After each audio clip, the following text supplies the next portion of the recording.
Welcome everyone to the May Finance and Performance meeting, and welcome to everyone watching via live stream.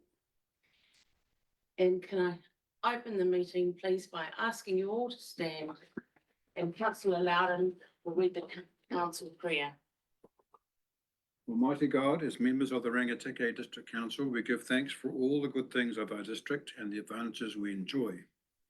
We pray that you will give us wisdom and guidance as we conduct the affairs of this meeting. We pray for all the communities and the district we represent. Help us to be fair and honest in our discussions, and help us work together in unity for the welfare of all our people. Amen.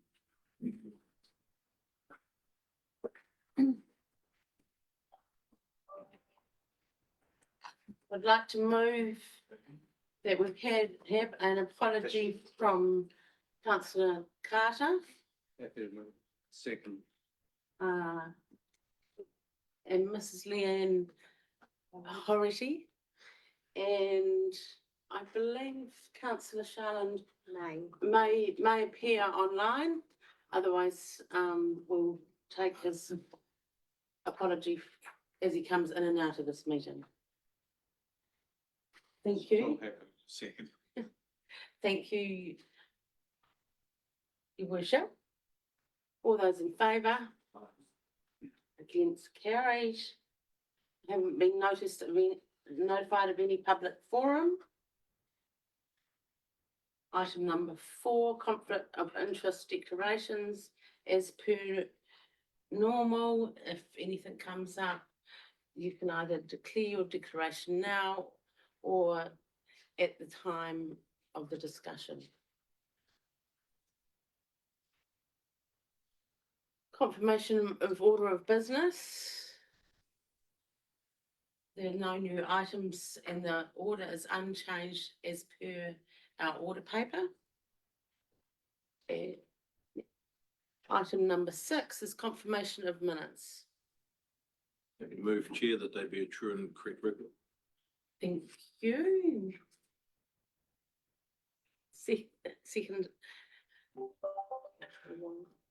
Seconded Councillor Wong. Are you wanting to go through them? Just one question mark from me.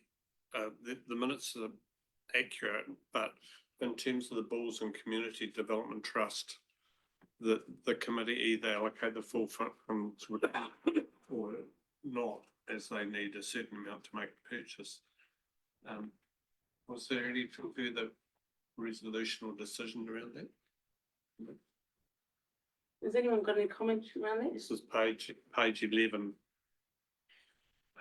under 9.2, halfway down.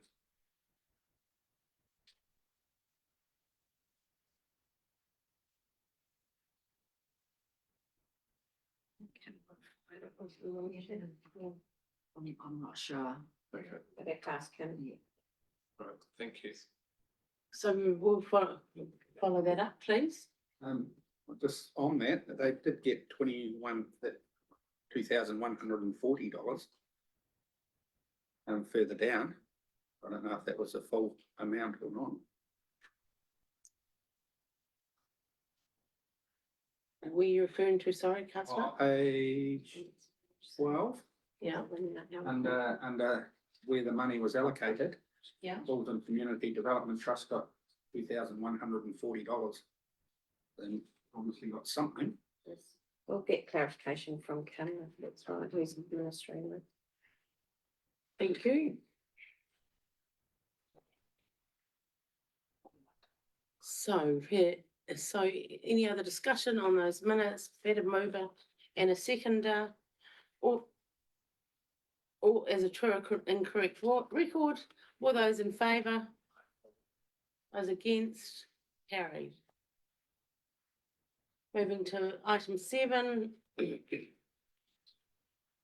Follow-up items from previous meetings. Any items you'd like to discuss?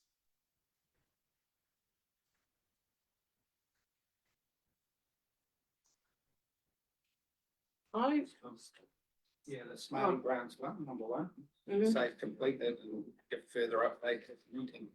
What's the result of that? Okay, so staff have met to discuss different options, and we're just considering using, for example, an Excel spreadsheet. We feel that it would allow us to give more information to elected members, also put in comments if an application complied, if it didn't, why. It would just allow a lot more information to be supplied. We met briefly last week and we believe that we could use Excel, for example. So there'll be a recommendation coming at some stage. Yes, or could recommend through as part of this, the actions, but certainly we've discussed it and we believe we could supply a report with further information about what it might look like. That's good. Probably better to do that. Well, Yeah. just a statement, I guess. I don't know. I think that's the correct way to handle it, Yeah. in paper. So I do think it is controversial as to, is that the value of 12,000 and thinking in a different way? And it still needs a council decision if you've voted to do that in the past. Would you like to put a recommendation on the table, councillor? I'd like to move a recommendation that we receive a report on the alternative to Smarty Grants. Thank you. Just, thank you, councillor Wong. All those in favour? Aye. Against? Carried. Can I just ask a question, Katie? Is there a time that we pay that $12,000, or is it a yearly subscription paid on? Yes, so it's paid up till November this year. So sometime before. Right.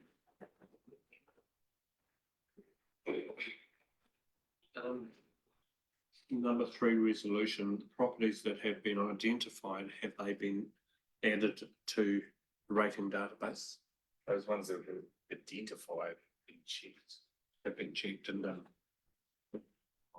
Follow that up to them.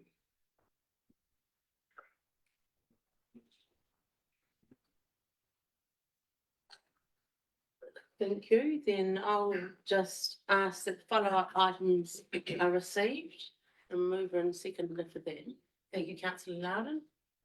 Thank you, councillor Wilson. All those in favour? Against? Carried. So just a quick verbal report from me. I'm looking forward to the budget, like I guess a lot of New Zealand today. And I'd just like to acknowledge how tough it is out there in our district economically at the moment, and that yes, it would be interesting to see how the central government feels that they can help that. I have been reflecting on our last meeting, and I think the call after the meeting was we spent 2 hours divvying up $6,000 and then minutes talking about millions. And so I don't feel it was a good outcome, and I don't feel it was a good outcome for the community, because even the money allocated in our budget is still not allocated out to the community. So I look forward to understand staff are bringing something back to review this situation and how we handle those grants going forward, and I look forward to that report. Yeah, so that's it from me today. And I'd like to move that the Chair's report, May 2024, be received. Thank you, councillor Moore. Those in favour? Against? Carried. So reports for decision. Item number 9. Mr. Toombs. Thank you very much. So the financial snapshot, this is a monthly report that comes to the committee every time. Normally in the reports for information section, but you'll see today it's in the reports for decision, mainly because we've added on to the end of this section 5, a recommendation that we're proposing that came out of last month's meeting. But it's probably better to take the report in 2 different sections. The snapshot section, so sections 1 to 4 to start off with. And the picture we're presenting here is fairly consistent with prior months. So I think just pause there and see what questions there may be. Councillor Loudon. Just 3.3 roading, the capital program report shows an amount there, but it notes that $160,000 of expenditure was on the Marton Rail Hub. It's been noted previously by the auditor that Marton Rail Hub expenditure has an OPEX expenditure. Can you sort of clarify what the CapEx expenditure was on that? Sure. Well, no's the short answer. I can't go into the detail of what the 160 relates to. What the audit comment was last time was substantially it is a capital project, but last financial year there were some costs incurred that were ancillary to the capital project, and they were not able to be capitalised, so therefore they become OPEX. But the core direct expenditure on the rail hub is currently treated as CapEx.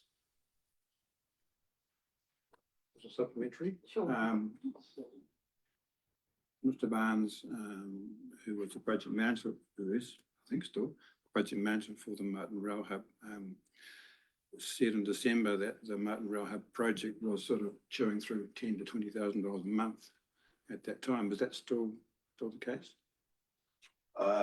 Going on these figures, 160 over 9 months, ballparkish, I guess, yeah. But whether it's just it's about 20 a month or whether that's been lumpy, I don't know. Councillor, can I get back to you on that? I really don't know that detail here. I also think there is some decisions that we need to make as to when that some of that moves into business as normal in terms of a plan change and stuff, how that's operated internally. So that's a discussion that I've flagged that we need to have as well. So in other words, when you're considering a plan change, then it may be driven by something, but then it comes internal.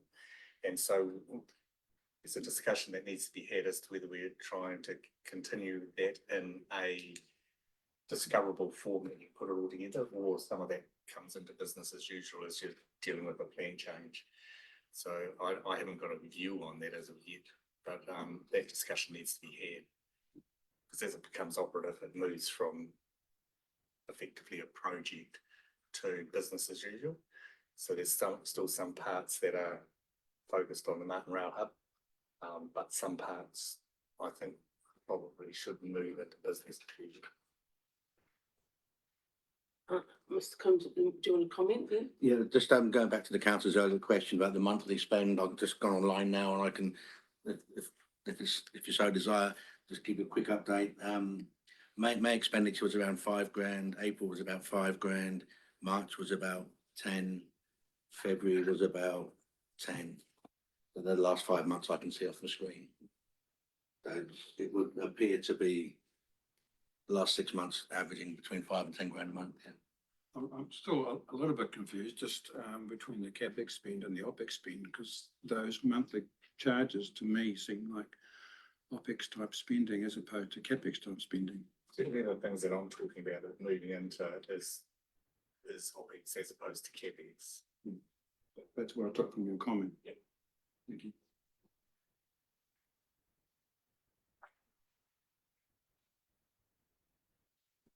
The queries?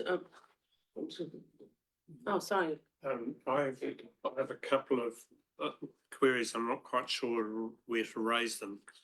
And maybe you can give me some advice. The first query is around our CapEx capital program. And the second query is one that we won't be able to answer now, but I think that we need to look at. So in terms of the business units for roading and Three Waters, you know, they have been delivered by a shared service arrangement with Manawatu that comes to a close at the end of the 30th of June. So the costs associated with those that shared service are there within, sit within our lines as other expenses. And other expenses will include all sorts of other things, but a lot of that will be shared service delivery. And probably in terms of evaluating where we stand once it's brought back in-house, we need to be able to say, this is the decision going forward, and this is the relative cost saving or expenditure. And I wonder how difficult that would be to separate that out so that we actually have an understanding. If I may. Thank you. Through you, Madam Chair, it's a question with two answers. There's a high level answer, so we can see the total cost per annum for the shared services. And I think what we can do at a high level is compare total cost for the year compared to what we have to put in place ourselves and have an idea. If you drill down into the detail, it becomes more complex because those costs are allocated to a range of GL codes all over the place. So it becomes more difficult to find. It's a program that myself and Mr. Toons have discussed as to how do we find the correct allocations and then transfer those costs into the correct places going forwards. So I'm thinking, for instance, we might have to move it from an operational budget in the 3 water space into salaries, as an example. So that becomes a more detailed and a more complex answer. So just asking a question though, is what is being asked is that how can we compare as to what it was a cost historically and how does that translate into what we're running ourselves? Yeah. And just being able to absolutely understand it in terms of where we sit as an organisation. Probably it's something I should have raised before. But, other expenses is a fairly significant item, and most of which I have always presumed to be that shared service cost. But having probably a better feel around that would be probably worthwhile. Councillor Wilson. Thank you, Chair, and I support where the Mayor is going with this, because I think we do need to understand this going forward, really have a better picture, which I think is what Mr. Bernardi has indicated. It's quite high level, because we need to understand where we're going with any potential amalgamations, and perhaps that's not the right word, but potential grouping of councils. We do need to understand that, but I would just also, as part of that, want to understand if there is any risk with, and I looked to the Chief Executive on this one, as to whether or not there's any risks associated that we need to be aware of with the effect of winding up. Does it have any financial impact that we had possibly need to understand? Yes, If it's minor, then I'm happy. Through you, Madam Chair. I don't think it's so much a risk. I think it's partly what Mayor Andy's trying to get at is we need a handle as to where that's actually being spent and transferring that over. But I think we're confident with what is in the budget that we'll be able to manage within. But I think Mayor Andy's driving as to whether there's any savings or that, or how those would be reallocated, or whether they stick with the activity. That's something that we are discussing. Until that actually happens, we probably won't know. Yep. Thank you. Thank you, Madam Chair. I think that they're taking on this in the right way to have a look at it. Do you want me to proceed with the other one? Please. In capital programs, the first one is a very minor one. And that's in page 29. The purchase of vehicles with a budget of 500,000. On my calculations, there's another potential 10 vehicles to be purchased that within the next month. Is that reality? Yeah, they've all been ordered. We're just waiting delivery. Yeah. Okay, thank you. But the bigger question for me is around, I would have expected a paper to come forward at this time of year around the capital carry forwards. So if you look at the full year budget of capital programs, it's sitting at 35 million with a current spend of 19. So potentially we're talking up to $15 million worth of CapEx that hasn't been spent, and probably with this timing, it's unlikely to be spent. And understanding that capital carry forward has several things. First of all, effectively, we rate for the depreciation schedules a year after we build something. So if we don't carry forward, we assume that these things have been built in this year and we rate for it. Now, if we were in a balanced budget, absolutely, we're in the situation then of a rating for work that we haven't done, which is a contractual position with our ratepayers in effect. But if you take that 15 million, and if you said the average lifespan depreciation was, even if you took it out to 50 years, then it's probably likely to be a little bit less than that on average. But if it was 50 years, that's around 1.2% of rates of depreciation that we don't have to rate for. So understanding the carry forwards is important in that respect, but it's also important in updating our asset management schedules.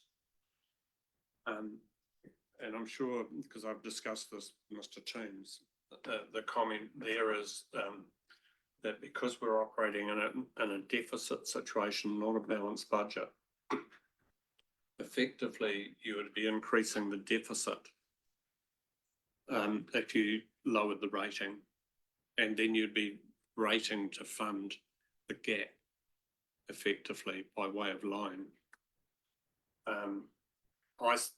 My feeling is you deal with that as a separate issue, and if you need to rate to bridge that deficit gap, then so be it.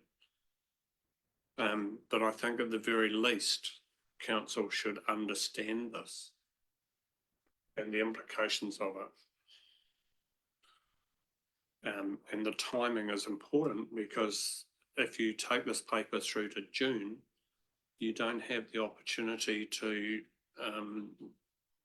work out what the rating position would be.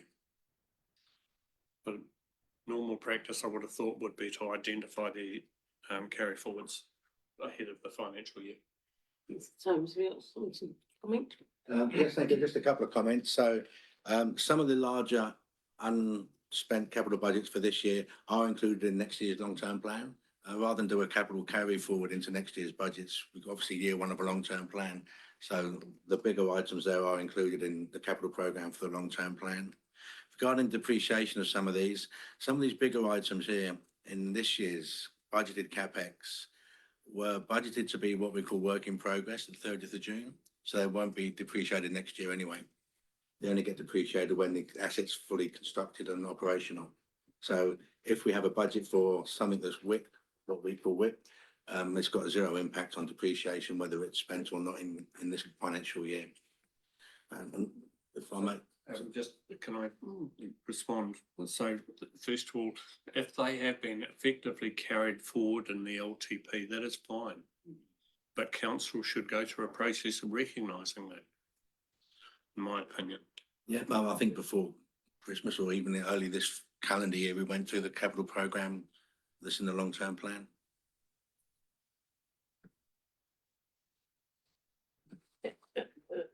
Any further comment there?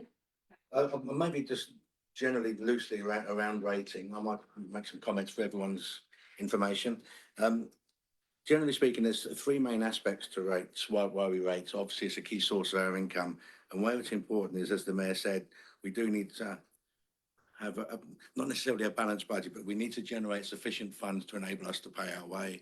That's generally regarded as measured by having a balanced budget. Where you don't have a balanced budget, which is where we currently are, and if you assume that our renewals expenditure is the same as depreciation, give or take, if you don't have a balanced budget, that means you're debt funding OPEX and or renewals, which is not seen as good practice. which is why, as you remember, going through the long-term plan deliberations, we look to balance the budget within 5 years because we don't want to be debt funding OPEX. We're entering a period of unique growth for the district. Our long-term plan has 340 million worth of capital program over the 10 years. The previous long-term plan was 2/3 of that, 222 million. So we need to be able to be in a position to raise the debt needed to fund this growth. One of the key handbrakes on ability to generate debt is level of income. If we keep rates low, we won't be able to generate the debt in future years we need to fulfill our capital program. That's the second aspect. You have to have a long-term view of rates to make sure that you have sufficient income to allow the debt that you need. And the third one is sooner or later we will be rating at a level surplus to what our OPEX needs are because we're going to want to repay debt. So our finance strategy will say that our rate level is to balance the budget plus 1 or 2% for debt repayment because we don't want perpetual debt. It's got to be repaid. So just the three observations. Sorry if I'm teaching us, talking about stuff you already know, but it's just mindful that you have to have a long-term view of rates, not just, we don't rate for depreciation and rate for advertising and rate for insurance. We rate for, that's per the long-term plan. Thank you. Councillor Loudon. Thank you, Mr. Toombs, for that statement about not wanting a perpetual debt. I've always struggled with this concept of having carryovers with a capital program. It's been going on for quite a few years, and yet we sit in a non-balancing, balancing, but a deficit situation, and we're forecast to be in deficit for the next few years, but we're not spending our capital program. So I'm just trying to get my head around, are we sort of getting further and further away from an ability to move forward fiscally, prudently? Okay, I think if I understand the question, am I okay to respond? Yeah. So we have to split CapEx between renewals CapEx and growth CapEx. So growth CapEx, it's quite often difficult to be specific with the timing of it. With these big wastewater treatment plants and they're subject to consenting, we've scheduled 35 million, 33 million for a wastewater treatment plant in the long-term plan in years 6 and 7. That could be 7 and 8, we don't know. There's so many unknowns there that the timing of a lot of these capital projects is just best guessed at this stage. The renewals expenditure is slightly different. If we don't keep up with our renewals expenditure, especially in roading, then we know that our eroding network is deteriorating. So there's different reasons why you will have a budget variance in our capital program. And it's important to understand them and not just kind of say, it's underspent. There are reasons why, especially where consents, the rail hub, a great example. There's so many unknown factors in some of these projects. The more complicated they are, the more uncertainty, the more stuff's out of our control. I'm not sure whether this would be helpful, but just from a history of dealing with this, there's no question in my mind that the CapEx is getting harder and harder to clarify exactly where it's falling because of consent conditions. So I acknowledge that it's trickier. The second one is, remember, that is a focus for audit, and audit often is putting forward that councils are falling behind and need to be better at that. But I think they also acknowledge, so that's a question for them when they're here, but they also acknowledge that when you're doing like a 30-year plan and trying to specifically identify when those CapEx numbers are coming in, like us for the Marton Bulls centralisation, that's tricky. And so it is a bit of a moving feast, but the audit would say that you should be trying, when you're getting close, within that 3-year period, you should be getting closer to meet your mark that you've put in the ground with your community. And so they are trying, and I think they've got it as an emphasis for this year as well. Yeah. So that will be something that we're on the mat or expected to explain. And I think the chief executive has illustrated this well. It is a focus of the audit. and that is an effective contract that you have with your ratepayers to deliver a service. I accept that you can't keep rates down low and fund growth. But you can't also just rate and say we're going to establish a rate and not deliver the projects, which is the other way of looking at it. And the reply to Councillor Loudon, Chief Executive is absolutely right. There's getting more and more challenging to deliver programs around consenting issues and all sorts of other things. But we need to be able to clearly identify to council and our communities the reasons why not, and clearly identify year by year which programs are not being met in the asset management program and not rate for them. Councillor Loud. Look, I fully understand that this is a 30-year project that we forecast out, and I fully appreciate the difficulties. Having sat at the table as a new person, how difficult it is to move things forward and the consenting issues around that. Prior to the last local body elections, the three previous years had a $56 million carryover of CapEx spending, and this is sort of continuing every year. And I'm just concerned that where this is going, that it's actually just drifting further and further away from reality.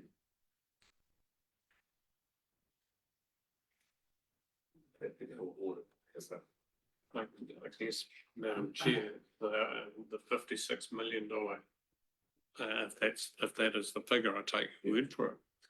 But in terms of that, I can't think of a project that is within that capital spend that we haven't been progressing.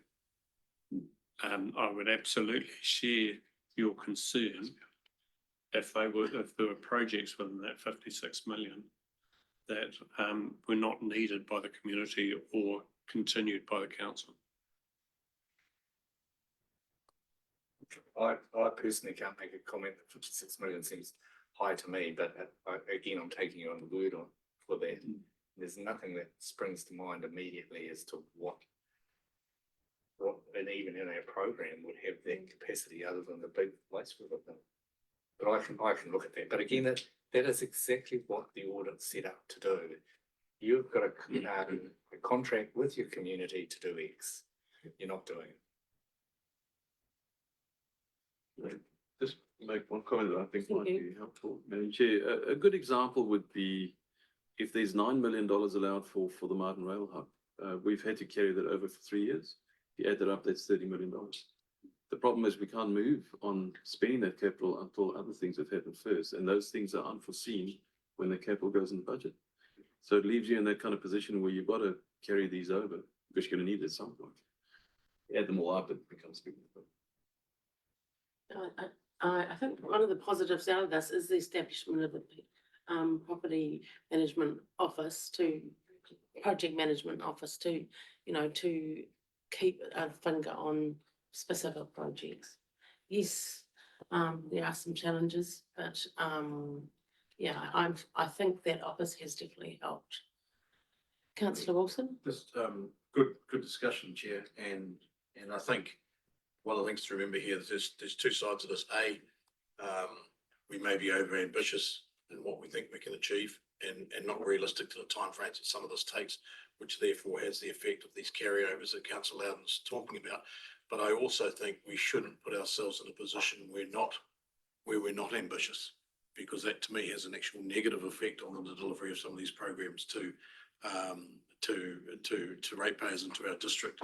And whilst there may be our Three Waters program, which we seem to have been discussing, but there are other projects that we want to deliver for better services. So we shouldn't be, it's trying to find a fine line between what is something that we can achieve within the timeframes that we hope to, therefore eliminating the carryovers, but also delivering the service. The service can be just your normal everyday stuff, but there are some other programs which I think we shouldn't lose sight of. Bishop? We've got a contractual obligation in terms of Three Waters with Horizons to do these programs.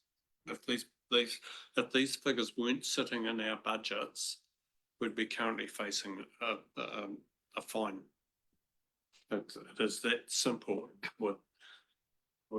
that covers a huge amount of our Three Waters program. Councillor Loudon, One comment. yes. I'm just I have been trying to get my head around this concept, and I thank you for that. Those discussions, it's very helpful. And I have been heartened by the way we've been able to push through with some of these projects and actually get things moving. I fully appreciate that. So thank you for your comments. Thank you. So, do I have a mover and a second of that the finance snapshot of April 2024 be received?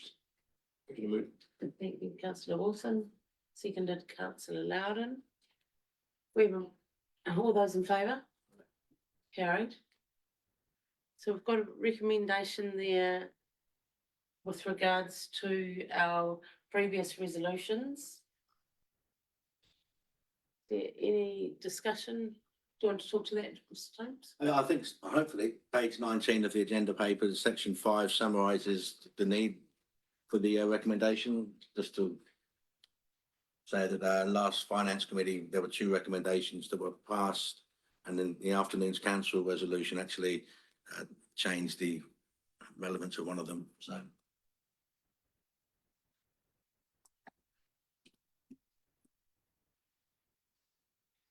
Beg your pardon, sorry, councillor Wilson. I'm happy to move recommendation 2, as I do believe that reflects what was robust discussion at the time and achieves what the committee was looking to achieve. So I think the recommendation is well worded and does what we're hoping it to do. Are we deleting one? Part of it? Oh, sorry. Yeah, delete, what is it, to be carried forward? Yeah, no, to reflect the council decision to approve the sponsorship for the additional events, yes. I've got a feeling the discussion was that the events, the 1,500 was to come out of the event sponsorship fund, but. That's correct. Yep. Yeah, so evoking resolution for Yes, 30. that's the one. Oh, it says 32 or 32.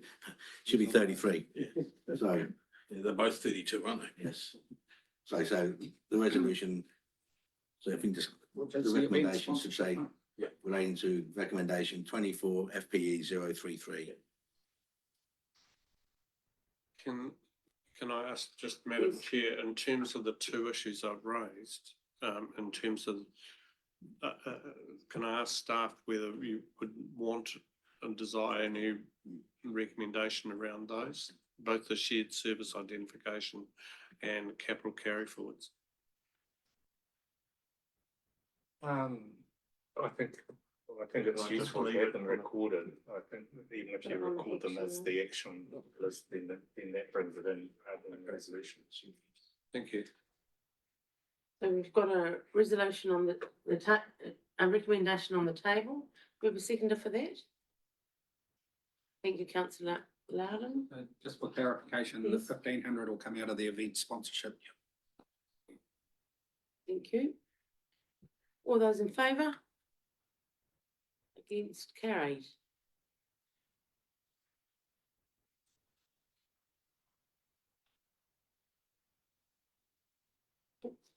Moving on to page 30, reports for information. And then 10.1 relates to the treasury and debt. Mr. James, would you like to take us through? Thank you. This was a paper we've been asked to provide for a while now. Basically informing the Finance and Performance Committee of our likely 30th of June debt position compared to what was in the annual plan. As our largely due to our capital program being behind, our debt position is going to be favourable compared to the annual plan. So the 30th of June forecast debt position with regards to all the borrowing ratios will be satisfactory, and will be below, as we noted in previous months, we'll be below our 30th of June annual plan and long-term plan debt level, but not for necessarily good reasons.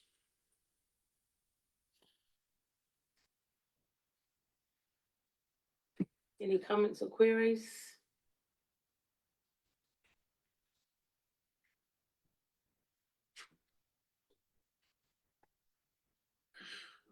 Classic, it is what it is. We have a mover and a seconder to receive that report, please. Thank you, councillor Wilson, seconded councillor Wong. All those in favour? Against? Can I just, Carried? yeah, can I just ask a supplementary to this? The interest position going forward over the next year, do you see that any relevant change in terms of our LTP for the next year? I mean, we're still waiting, of course, on a budget that comes out at 2 o'clock today or whenever it does. No is the short answer. The financial press has been forecasting a drop to the OCR official cash rate for months now, if not a year, and that keeps getting deferred and deferred and deferred. So we're currently sitting at 5.5, 5.6, give or take. Now there's lots of experts forecasting on a regular basis that's going to come down, and that keeps getting deferred. What my paper says here in section 5.2 is our current weighted average cost of funds is 4.7. We're currently borrowing at around 5.5 or 5.6, which will keep our weighted average at roughly around 5% for the foreseeable future. The long-term plan interest rate is based on 5%.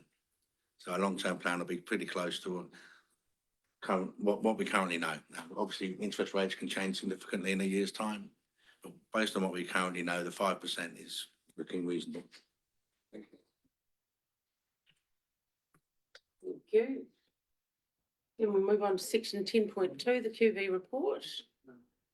Oh, big, sorry, councillor. Just a question, I'm a bit slow on this. At the moment, it's forecast that, well, in the annual plan 23-24, it's forecasted to be $54 million in debt. We have a $40 million debt now. So there's a $17 million deficit, difference. Sorry, $14 million difference. However, the capital carryover of $17 million, so there's $3 million difference there. Where does that fit in? Does that have a deficit? It could be difference in forecast bank balance. There's a few moving parts to that, so it does depend on capex. It depends on grant income we may not have budgeted for and got. There's a whole range of elements which gives us the forecast debt figure, including bank balance, grant funding. I think in the financial snapshot paper, we said that the budget included $2 million worth of better off funding that we're not going to get till next year now. Importantly, I think if we refer back to our long-term plan deliberations and workshops, we saw that we can maintain a bank balance of around 10 million, increasing during the life of the long-term plan, and we will have sufficient debt capacity to fulfill our capital program. It does get skinny in some years, and there are an awful lot of unknowns in that, but from what we know today, and ignoring 3 water reforms, our long-term plan is affordable, has the debt capacity to deliver. Yeah, 2 aspects with that. You know, for those online, our net debt position is not 40, it's 30. And secondly, those when we talk about it being skinny in terms of our figures, our levels are self-imposed. So the amount of debt that we can go to are limits that we have set. We would have another free board above that, which is reasonably substantial. A lot of councils have reviewed their ratios and reflecting on that. We haven't. So you want to comment further? No. I know, I think we made it now. So we have another go at getting to 10.2. Sorry. QV report. Sorry. Mr. Jones. Yep, again, this is a report, I say again, this is a report that we provide committee's request so they can see what's happening in the QV world. Any questions I may have to take on board because we don't drill down too much further. It's just for the committee's interest and information. Thank you. 15 minutes to remind yourselves, please.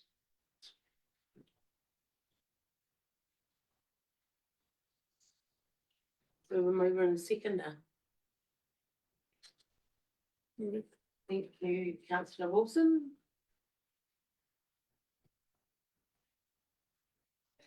Thank you. Seconded, councillor Vaughan. All those in favour? Against? Carried.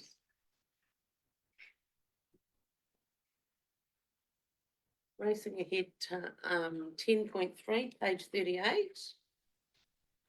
Statement of service provision, the 9-month report from July 23 to March 24. And welcome Jenna to the table. Thank you. So I'll just take you through the report at a high level. We've got, so at this point of the year, 9 months into it, 25 of our performance measures are currently sitting at a place where they'll be achieved. 5 of them are on track to be achieved by the end of the year. 6 are not on track to be achieved, and a further 19 currently sitting at not achieved. The highlights mentioned in the report are that we have had some improvements over the last 3 months. Water and wastewater resolution and response times for call-outs are now meeting the targets. And also customer ratings at library facilities has also improved. So now all libraries are meeting target. The report also mentions a few areas that for improvement that staff have identified. We've got a number of roading customer service requests that haven't been responded to or resolved on time, but staff have identified some areas that can be improved. And there has been some improvement in the last 3 months there. We've also received a number of abatement notices, infringement notices for the wastewater treatment plants. We've got staff here to answer any questions if you've got any about particular performance measures.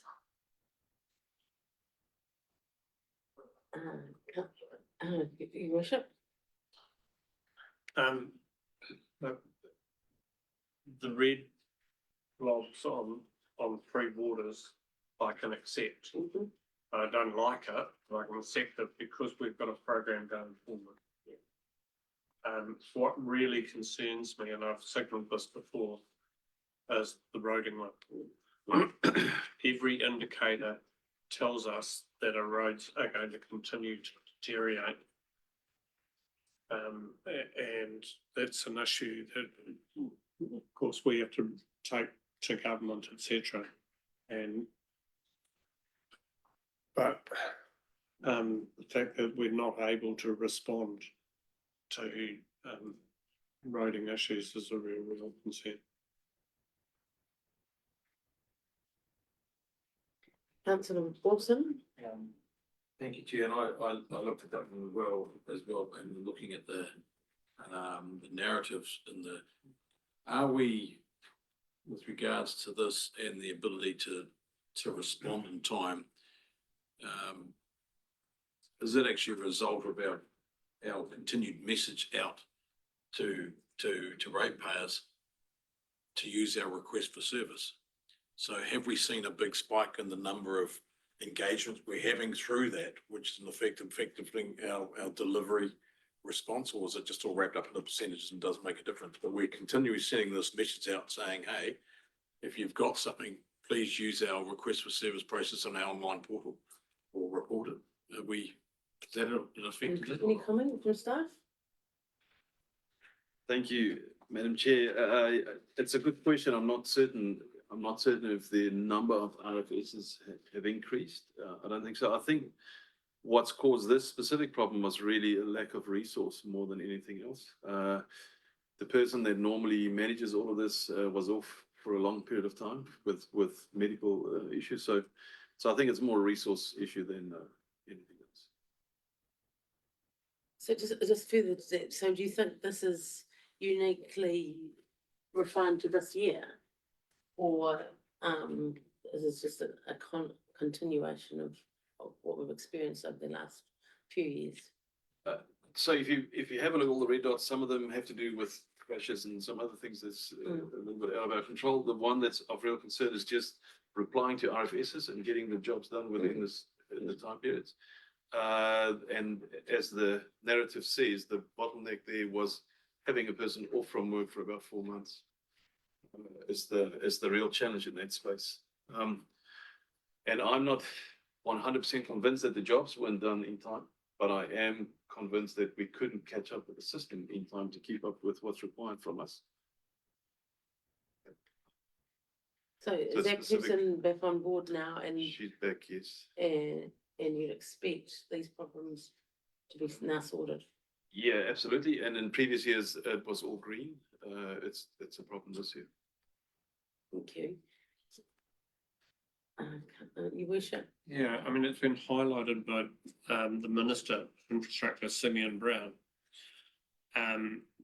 to say that they will continue to deteriorate. And part of that is reasons of safety management that the government is trying to address, where now 35% or sometimes more of the roading cost is in traffic management. And effectively that lowers the amount of work that we can do on a network. And I think that, councils have an ability to, as the minister has said, to look at a level of risk that we're prepared to undertake. And I understand Mr. Benedy will say there are certain standards. However, around those standards, there's also an appetite for risk that council can assume. I only want to dip my toe into this one because I'm not an expert on it, but when you're talking of the statement of service report, what Arno's saying is reflective in what's being recorded and reported. What I feel is that there's probably is a deterioration to the network because of the events that we're having. But this isn't a reflection on this. This is a reflection on how we're performing to what comes in.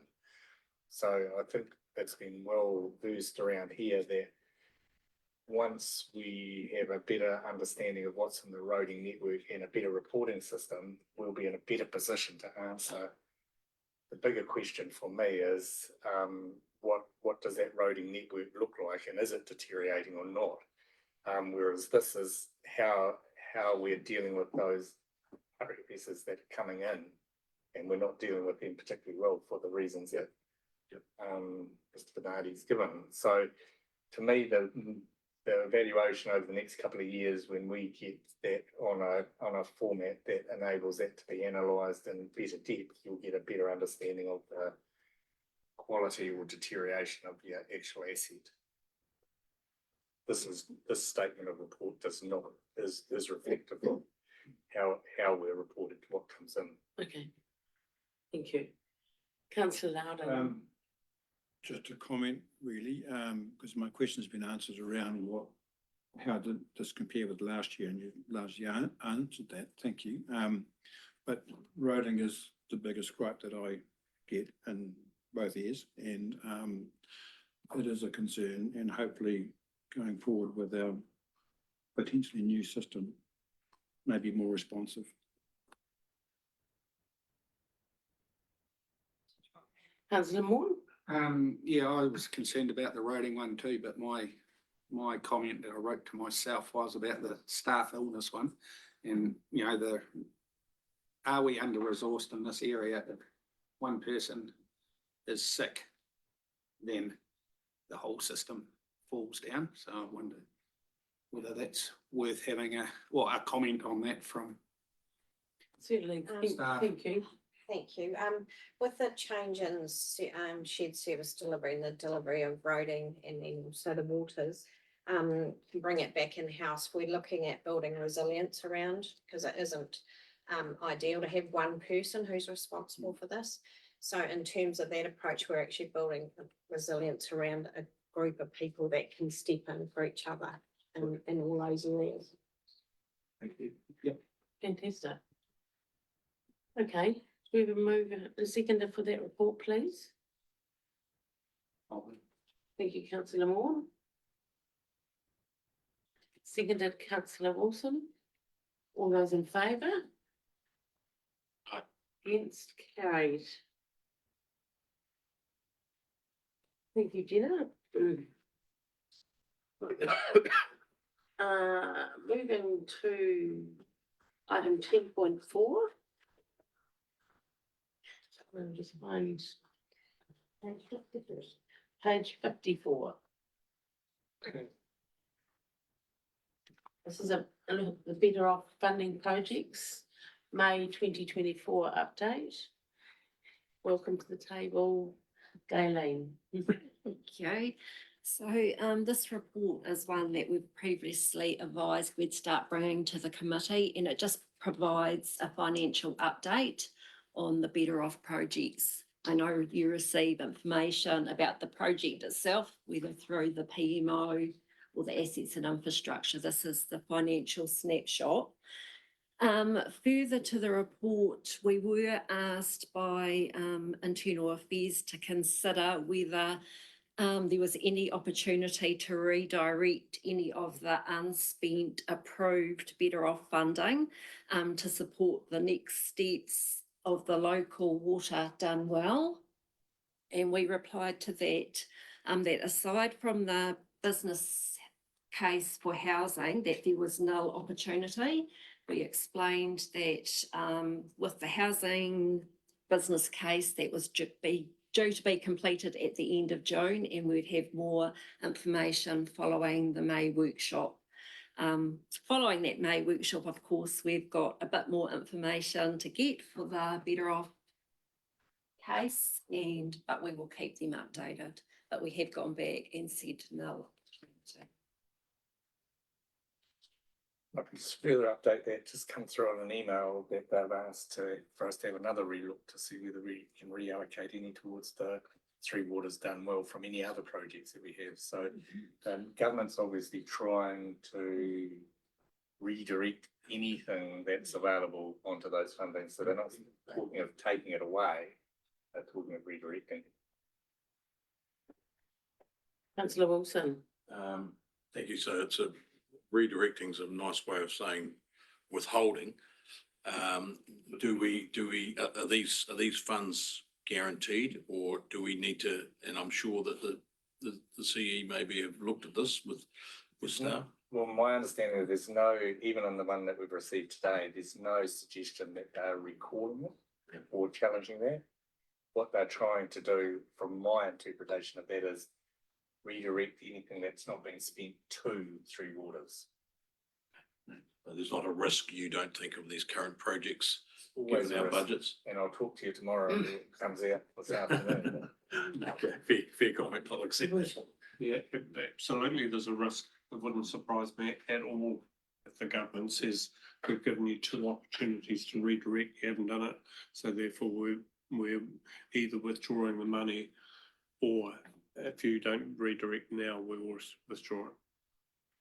I think it's a real risk. Councillor Loudon.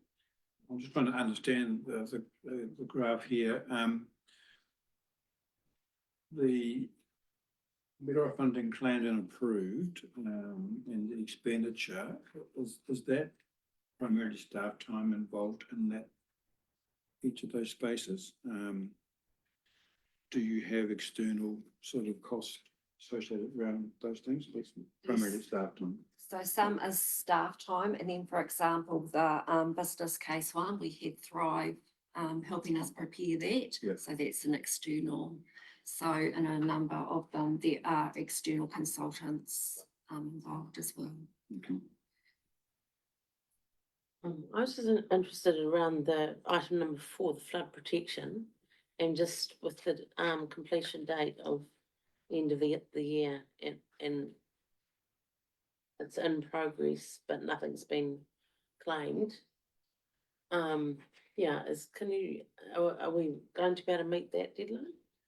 Thank you for the question, Madam Chair. Yes, that work is progressing really fast and we have confidence that it will be completed before the end of June. A very exciting piece of work. I'm looking forward to seeing what will come out of it. Great, awesome, thank you. Thank you, Gayla. So councillor Wong? Could I just ask, through the chair, Mr. Kennedy, whether the flood prediction project could actually come under the Three Waters hat? So being one of the Three Waters, it actually is being used for a Three Water project. So as such, if we said heavy redirected money, we can say which this money is being allocated for a Three Waters project. Is that an option for us? Yes, yeah. Sorry, in our response to them on each of these, we actually outlined that. They didn't target that as one that is this something we could look at potentially to repurpose. That was one that was not even considered for the exact reasons that you're outlining. We should. And probably the big one there is the district plan acceleration. I don't think that these decisions should just be a staff decision. I think they should come back to council. So this project's been going on now. This is what Tiffany's working on. So she's actually been employed to do this work on the approval of council when we did the Better Off Fund. So if we actually support that back to council, we would have to stop her working. What I'm sort of saying is that, you know, for staff just to sit there and say, no, we want to retain these, this may well be taken away from us. And I wonder whether it should be a paper that comes back to council and council signs off on a process rather than staff just saying no. I think the other one with the district plan, and Dave and Carol may correct me if I'm wrong, although it shows that the expenditure is zero, a lot of the staff wages were being journaled back into this at the end of June, and the claim was being done at the end of June this year. I think so, yeah. I think the point Mia's making is valid in that if there is a challenge from the government as to whether we're using it or not, my understanding is the one that where this is acting on was where are you currently at with that funding, more so than the new one that I've got today is a more directive. So therefore, I understand that at the end of the day, the council directs what we do. So when we pick up what's in here at the moment, then maybe that is appropriate for it to come back to be reconsidered.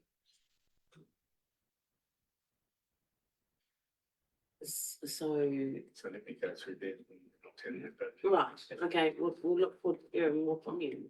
See how we go. Yeah, Madam Chair, I'm not signalling that my preference in any way, shape or form. But I think our exposure is high and may well diminish if council has made a decision and been an active decision by council, at the very least.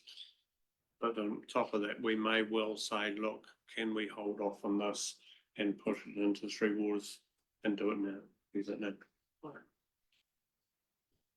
Councillor Moore, sorry. Just a bit of clarification on this table. The Better Off funding claimed and approved. That's what we've already got, you see? And the other one where the total of Better Off funding, total approved of 3.3 million. That's still to be claimed. Is that how I'm reading it right? So the 3.3 million was the total approved for our Better Off projects. And today, at the 10th of May, we had claimed and had approved the 424,000. There's 2.9 million that hasn't been claimed for or whatever, it's still sitting in And then, government's bank or and then wherever there they was hide the, it. sorry, there was the 215,000 that was claim pending, which has been lodged. And then we've also had further invoices come in, for example, that still need to be processed. Councillor Wilson, Just wondering if it's given the nature of 8 different projects that are on there. And the fact that there was some discussion about this some 18 months or more ago, to use this money in that case. Is there a recommendation or an action that could be brought back, which I think supports what his worships are saying, could be brought back to the next council meeting, that we may endorse or support the retention of these programs as part of our, i.e. capital works or our program schedule? Would that strengthen our position at some stage if that was a recommendation at a full council meeting? I don't know whether it'll strengthen it, but at the end of the day, considering what we're involved in, is whether you wanting to redirect some of that is a legitimate request anyway. So we can do a more formal presentation next time about what that actually means, and we'd also do more into where that, for instance, district plan acceleration is, and the Taihape Civic Centre. You know, those are things that you've got money allocated from here too. If you wanted to redirect them in the Taihape instance, you'd still be paying for it. You know what I mean? Some are committed. Absolutely.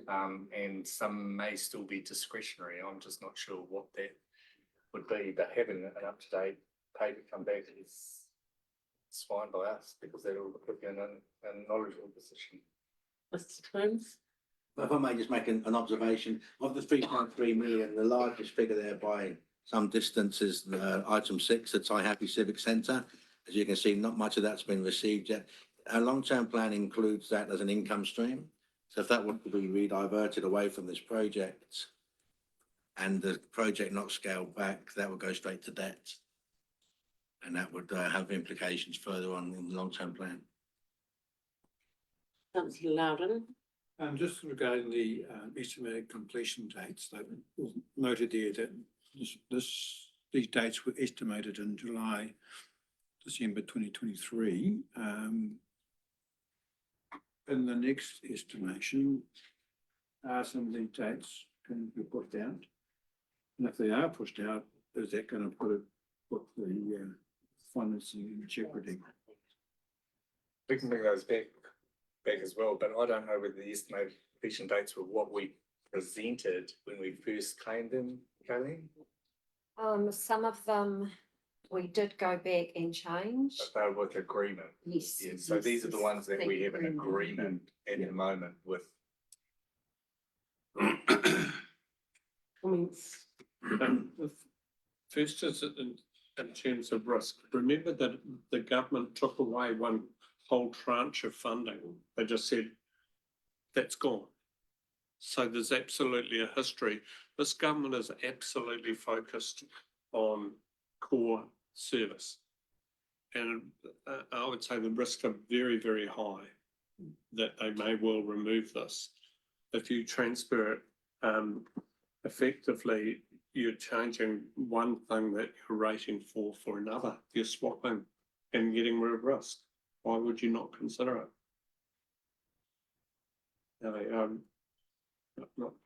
We I look think we're forward to the report coming back to the next. Put it in the next Martin, if you're happy with that. Right, everybody happy with that? We have a move on second for receiving that report. Thank you, councillor Wong. Seconded councillor Loudon. All those in favour? Carried. Item 10.5 on page 56 is the public feedback performance report of April 2024, and Kayleen will talk to this. Well, I'm happy to take the report as read. Carol is too, so any questions? Councillor Morn. I've got a final comment here. It was about the Warner requests is 8. Is that unusual that we have that many? Right. Okay. Some months we have more, some months we have, yes, it's probably pretty average at the moment. And I probably can't ask what they're about, but We actually have a you might. policy to proactively publish our responses on the website. So when it's appropriate and it's not pertaining to a personal issue, we redact the information around the requester and we give them an opportunity to say they don't want, if they don't want their legorma published on our website. So we give them about 4 weeks to get back to us. So if you ever want to have a look at what's being requested, those all sit on our website.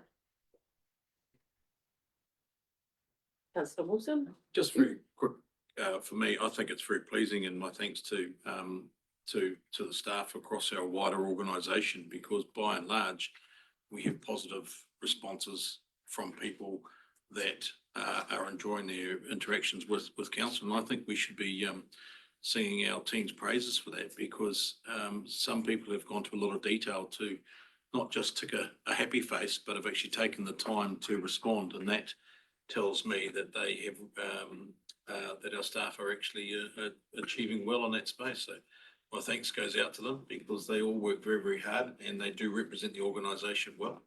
And I think it's excellent to read these comments, and I think we should applaud them for it. So just wanted to make that comment.